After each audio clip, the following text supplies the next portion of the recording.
दोस्तों, स्वागत है आपके मेरे YouTube चैनल पर। आज की कहानी आपके दिल को छू लेगी। कहानी शुरू करने से पहले अगर आपने अभी तक चैनल को सब्सक्राइब नहीं किया तो सब्सक्राइब कर ले। चलिए अपनी कहानी की ओर चलते हैं। भांजे, मुझे अंधेरे से बहुत डर लगता है, ऐसा कहकर मामी मुझे हमेशा अपनी कमरे में बुलाती थीं। एक दिन मामी और मैं घर में अकेले थे, तभी अचानक जोरदार बारिश शुरू हो गई। उस वक्त भी मामी ने हमेशा की तरह मुझे अपनी कमरे में बुलाया, लेकिन जब मैं उसके कमरे में गया तो मामी का वह रूप देखकर मेरी आंखों में पानी आ गया। मुझे वहीं पकड़ लिया और मेरा तुम्हारी मामी को अंधेरे से बहुत डर लगता है, उसकी देखभाल करना, ऐसा कहकर मामा 2 महीने के लिए काम से विदेश यात्रा पर निकल गए। लेकिन इस बात का मामी किस तरह से फायदा उठाएगी, इसकी मुझे बिल्कुल भी कल्पना नहीं थी। जैसे ही मामा ने घर से कदम बाहर रखा, मामी का व्यवहार मेरे प्रति अचानक बदल गया। एक दिन मामी ने अंधेरे का बहाना बनाकर मुझे अपने कमरे में बुलाया और उसके बाद जो हुआ उसने मुझे जीवन का एक अलग ही अनुभव दिया। मैं सनी अभी अभी 18 साल का हुआ हूँ। मैंने 12वीं की परीक्षा दी थी और अब मेरी छुट्टियां चल रही थीं। इसलिए मैंने माता पिता से अनुमति लेकर मामा के घर छुट्टियां बिताने जाने का सोचा। मामा की शादी को सिर्फ 15 दिन ही हुए थे, इसलिए मेरे माता पिता मुझे वहां जाने से मना कर रहे थे। कई साल हो गए थे मामा के घर जाए हुए और उनकी शादी में भी नहीं जा सका था, क्योंकि उस समय मेरी 12वीं की परीक्षा चल रही थी। इसलिए मामा से मिलने की बहुत उत्सुकता थी। साथ ही नई मामी से भी मेरे पिता का कहना था कि मामा का अभी अभी विवाह हुआ है, इसलिए मुझे वहां नहीं जाना चाहिए। हम बाद में उनके घर चलेंगे, लेकिन मुझे छुट्टियां बिताने मामा के शहर में जाना था। इसलिए जिद करके मैंने अपने पिता से मुझे मामा के घर छोड़ने को कहा। लेकिन कभी कभी लगता है कि काश मैं उस समय मामा के घर नहीं गया होता, क्योंकि उस कम उम्र में मामी मुझे ऐसा अनुभव देने वाली थी जिसने मेरी जिंदगी ही बदल दी। उस दिन रविवार था। मेरे पिता मुझे मामा के घर छोड़ने गए थे, लेकिन जैसे ही हम मामा के घर पहुंचे, घर के बाहर ताला लगा हुआ था। हमें लगा कि मामा और मामी कहीं बाहर घूमने गए होंगे। मेरे पिता ने मामा को फोन किया तो पता चला कि वे शॉपिंग करने गए हैं और उन्हें घर आने में देर होगी। इसीलिए हम दोनों मामा के घर के बाहर उनका इंतजार करने लगे। करीब 2 घंटे बाद मामा और मामी घर लौट आए। पापा घर के बाहर ही उनसे मिलकर हमारे घर जाने के लिए ले रहे थे। उन्होंने मेरा बैग मुझे थमाया और जाने लगे। जब मामा मामी शॉपिंग से लौटे तो मैंने देखा कि मामी मामा जी को कसकर पकड़कर बाइक पर बैठी हुई थीं। मामी ने अपने पूरे चेहरे को स्कार्फ से ढक रखा था और उसी तरह पापा से मिली। जैसे ही हम घर में गए, एक व्यक्ति ने मेरा ध्यान आकर्षित किया। मामी ने घर में जाकर अपने चेहरे से स्कार्फ हटाया। जैसे ही मेरी नज़र मामी पर गई, वह मुझे किसी फिल्म की हीरोइन की तरह लगी। मैं उसे देखता ही रह गया। मामी का शरीर भरावत था, जबकि मामा देखने में इतने खास नहीं लग रहे थे। मेरी नज़र मामी पर तब से हटी जब मामा जी ने मुझे सनी कहकर आवाज़ दी। उन्होंने कहा, भांजे, आपका ध्यान कहाँ है? मैं कितनी बार से तुम्हें आवाज़ दे रहा हूँ। कैसे हो तुम? उस वक्त मैं थोड़ा घबरा गया। मैंने मामा जी से कहा, मामा, मैं बहुत अच्छा हूँ, और यह कहते हुए दौड़कर उन्हें जोर से लगा लिया। इतने साल बाद मुझे देखकर मामा बहुत खुश थे। जैसे ही मैंने पीछे मुद्दा कर देखा, मामी मेरे पास आ गई और उन्होंने मुझे प्यार से गले लगाया। ऐसा बिल्कुल नहीं लगा कि मैं पहली बार मामी से मिल रहा हूँ। मामी ने मामा से भी ज्यादा मेरा लाड प्यार करना शुरू कर दिया। मुझे मामा के घर गए हुए 2 दिन हो चुके थे। मामी मेरी बहुत अच्छी देखभाल कर रही थी। मुझे क्या चाहिए और क्या नहीं, सब देख रही थी।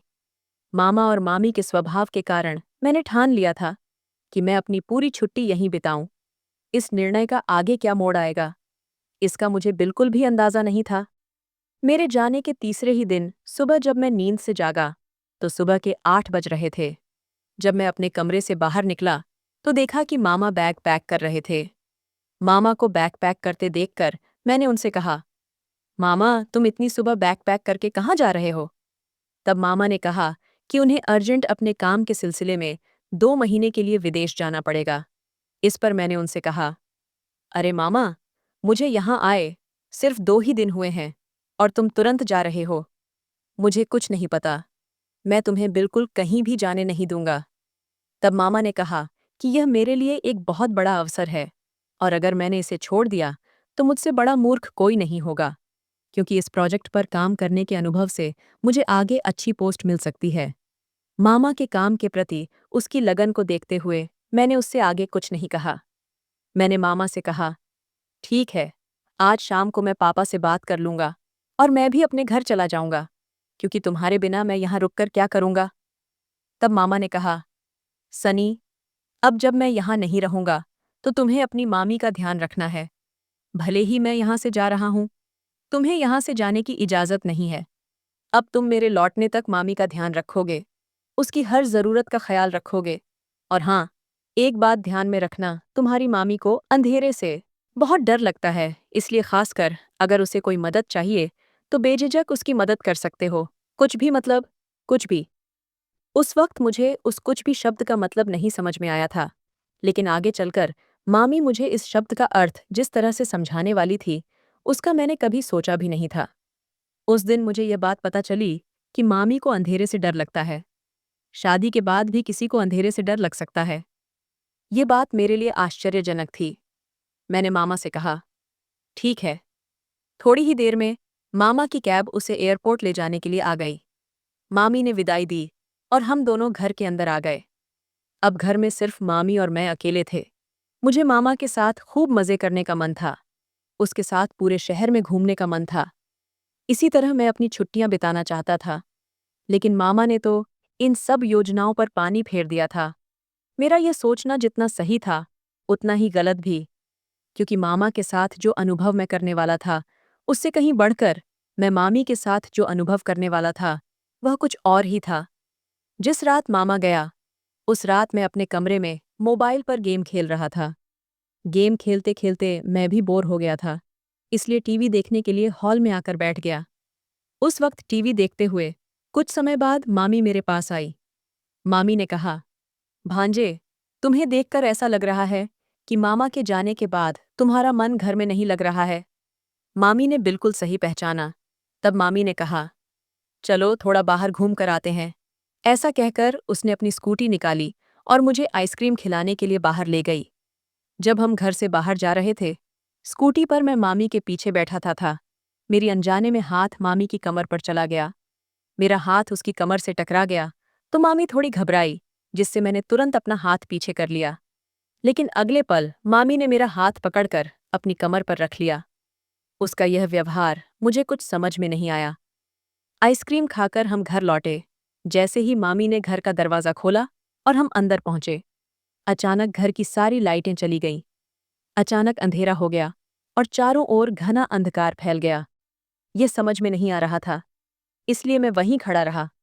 लेकिन उस समय मेरे मन में जो विचार आ रहे थे, वे कुछ अलग थे। मामी मुझे लगभग 5 मिनट तक गले लगाए खड़ी रही और अचानक लाइट आ गई। जैसे ही लाइट आई, मामी भी होश में आई और झटके से मुझसे दूर हो गई। उसने मुझसे माफ़ी मांगी और फिर वह जल्दी से अपनी कमरे में चली गई। उस समय मैं शॉक में था और मुझे समझ में नहीं आ रहा था कि क्या हो रहा है और अचानक मेरे साथ क्या हुआ। तब मुझे याद आया कि मेरे मामा ने घर से बाहर जाने से पहले मुझे एक बात कही थी। वह कहा था कि तुम्हारी मामी को अंधेरे से बहुत डर लगता है, उसका ख्याल रखना। तब समझ में आया कि मामी ने अंधेरे से डरकर मुझे गले लगा लिया था। रात में मैं अपने कमरे में जाकर सोने की कोशिश कर रहा था, लेकिन मामी की छवि मेरे सामने बार बार आ रही थी। मामी बहुत मॉडर्न थी और घर में भी वैसी ही रहती थी। मैं एक गांव का लड़का था, इसलिए मुझे यह सब बातें बहुत खास लग रही थीं। अगले दिन सुबह जब मैं उठकर देखा, मामी रसोई में चाय बना रही थी, तब मुझे उससे आंखें मिलाने में शर्म आ रही थी। मामी भी मेरी तरफ चुपके से देख रही थी। हम दोनों एक दूसरे की ओर शर्माते हुए देख रहे थे। जब मैं पानी पीने के लिए आगे बढ़ा, तो मामी ने फिर से मुझे जोर से गले लगा लिया। तब मैं जोर से झटका खा गया था। मुझे कल के झटके से अभी तक बाहर आने का मौका नहीं मिला था कि इतने में मामी ने ऐसा कुछ किया कि वह मुझसे थोड़ा दूर होकर मेरी ओर देखकर जोर-जोर से हंसने लगी। उसने कहा, मांझे, अरे इसमें इतना शर्माने की क्या बात है? मुझे पता है कि तुम्हारे लिए यह सब नया है, लेकिन कल रात मैं सच में डर गई थी और उस डर में मैंने तुम्हें गले लगा लिया। इसके लिए माफ़ करना। अगर तुम्हें इससे कुछ बुरा लगा हो तो माफ कर देना, लेकिन अब जो मैंने गले लगाया है वह मैंने जानबूझकर किया है। तुम मेरे भांजे हो और मैं तुम्हारी मामी, इसीलिए मुझे तुम्हारे साथ मजाक मस्ती करने का पूरा हक है और मैं वह हक के साथ करूंगी। उस समय मामी की बातों पर मैंने मुस्कान दी और फिर मामी मुझे मजाक में फिर से गले से लग गई, लेकिन उसका बार बार गले लगाना और मेरे अंदर कुछ अलग सी भावनाएं जगने लगीं और मेरे शरीर में एक अजीब सी लहर दौड़ने लगी। मुझे भी अब महसूस होने लगा था कि मैं जवान हो रहा हूँ। शायद मामी को इसका एहसास नहीं था। कुछ दिन इसी तरह बीत गए। एक दिन शाम के समय मुझे समोसे खाने का मन हुआ। समोसे बनवाने के लिए मामी को बताने के रासे मैं शाम के समय मामी के कमरे में गया। मामी के कमरे का दरवाज़ा थोड़ा सा खुला हुआ था। मैंने बिना अनुमति के उसके कमरे में प्रवेश किया। वह अपने कमरे के बिस्तर पर उल्टी दिशा में बैठी थी और मोबाइल देख रही थी। वह मोबाइल देखते हुए ऐसी अवस्था में बैठी थी कि उसे देखकर मुझे खुद ही शर्म आने लगी। दरवाजे पर खड़े होकर मैंने मामी को 4 बार आवाज़ दी, लेकिन मामी का ध्यान मेरी ओर नहीं था। वह अपने मोबाइल में क्या देख रही थी कि उसे मेरी आवाज़ भी सुनाई नहीं दे रही थी। मैं धीरे धीरे मामी के पास जाने लगा और जैसे ही मैंने उसके मोबाइल में झांका, मेरी आंखें चौंध आ गईं, क्योंकि मैंने ऐसा कुछ पहली बार देखा था। वह सब देखकर मुझे खुद शर्म महसूस हुई, लेकिन मामी इसे बिना किसी शर्म के देख रही थी। मुझे उसे इस हालत में देखना नहीं चाहिए था। इसीलिए मैं फिर दरवाजे के पास चला गया और मामी को जोर से आवाज़ दी। तब मामी अचानक चौंक गई और एकदम जल्दी से गाउन पहनकर खड़ी हो गई। मुझे अचानक वहां देखकर वह थोड़ी घबरा गई। तब उसने मुझसे वहां आने का कारण पूछा। मुझे मामी से क्या कहना था यह भी मैं भूल गया, और भूख लगी है, कुछ खाने को दे दो। इतना कहकर मैं अपने कमरे में चला गया। अपने कमरे की ओर जाते समय मुझे बार बार मामी का वही रूप दिखाई दे रहा था जो मैंने कुछ देर पहले देखा था। उस दिन रात में जोर से बारिश हो रही थी और अचानक बिजली चली गई। मामी जोर जोर से मुझे पुकारने लगी। उसकी आवाज़ सुनकर मैं दौड़ता हुआ उसके कमरे में गया। उसके कमरे में पहुंचते ही वह मुझे गले लग गई। मामी उस वक्त भी उसी अवतार में थी। मैं धीरे धीरे अपना होश खोने लगा था। तब मामी ने कहा, सनी, तुम तब तक यहीं रहो जब तक बिजली नहीं आ जाती। मामी को अंधेरे से बहुत डर लगता है, इसलिए मैं उसके पास रुक गया। हम इधर उधर की बातें करने में व्यस्त हो गए। मामा और मामी का लव मैरिज हुआ था। मामी मुझे उनकी मुलाकात के बाद में बता रही थी। मामी मामा से सालों पहले मिली थी और उनका प्यार इतना बढ़ गया कि उन्होंने सीधा शादी ही कर ली मामी के साथ। मामा जी ने भी साल भर में काफी तरक्की कर ली थी। बातें करते करते काफी देर हो गई थी और मैं अपने कमरे में जाने के लिए निकला, लेकिन मामी ने मेरा हाथ पकड़ लिया। उसने कहा कि सनी, अगर तुम्हें कोई आपत्ति ना हो तो आज तुम मेरे कमरे में सो जाओ।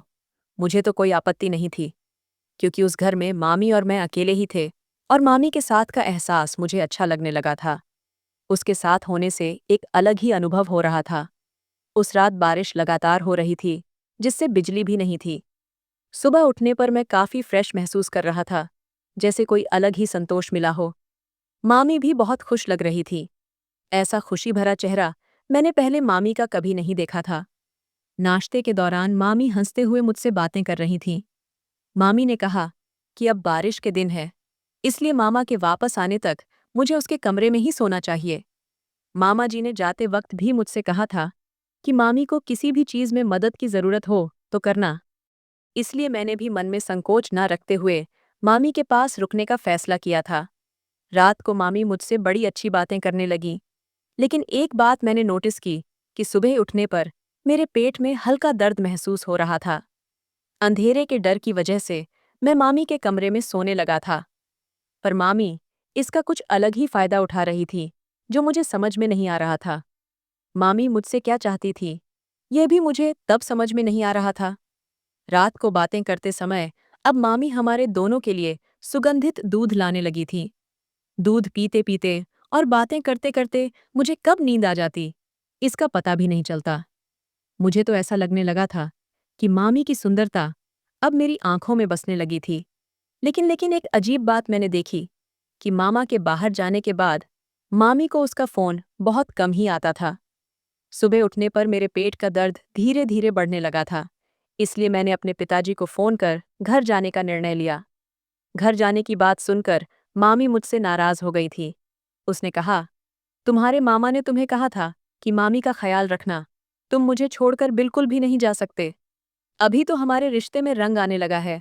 मामी की ये बात मुझे समझ नहीं आई कि कौन सा रिश्ता और कौन सा रंग। जब मैंने मामी से इसके बारे में पूछा तो उसने कहा कि उसे भी नहीं पता।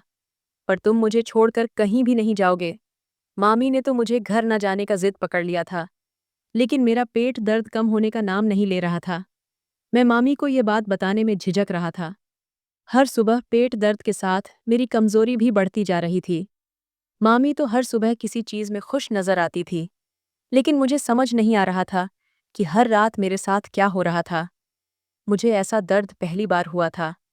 मामा के जाने के लगभग 1 हफ्ते बाद सुबह 7 बजे ही दरवाजे की घंटी की आवाज से मेरी नींद खुल गई। मैंने अपने पास देखा तो मामी मेरे बगल में हाथ रखकर सोई हुई थी। काफी देर से घर की घंटी बज रही थी, इसलिए मामी दरवाजा खोलने के लिए गई। दरवाजा खोलते ही सामने पुलिस खड़ी थी। पुलिस को देखते ही मामी पसीने से भीग गई थी। पुलिस ने मामी के हाथ में हथकड़ी डाल दी। मुझे समझ ही नहीं आ रहा था कि ये सब क्या चल रहा है।